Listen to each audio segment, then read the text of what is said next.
बिस्मिल्लाहिर्रहमानिर्रहीम। अस्सलाम वालेकुम व्यूअर्स।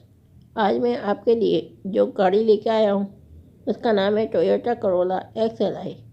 वो भी साफ़ सुथरी गाड़ी है, मुनासिब कीमत में और ख़ूबसूरत गाड़ी है। वीडियो में आगे बढ़ने से पहले अगर आप हमारे चैनल पर नए हैं तो चैनल को सब्सक्राइब कर दें, साथ ही बेल आइकन को क्लिक कर दें ताकि हमारी नई आने वाली वीडियो की अपडेट आपको मिल सके। तो अब हम आपको गाड़ी की कंडीशन के बारे में बताते हैं। Engine, suspension, clutch good condition, alloy rim, tyre very good condition, exterior body and colour is very good condition, AC heater very good condition. अब हम आपको गाड़ी के इंफॉर्मेशन देते हैं।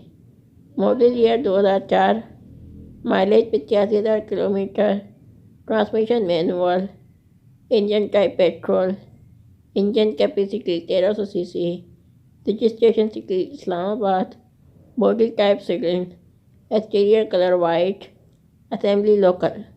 अब हम आपको गाड़ी के फीचर्स बताते हैं। Air condition, power steering, AM/FM radio, cassette and CD player.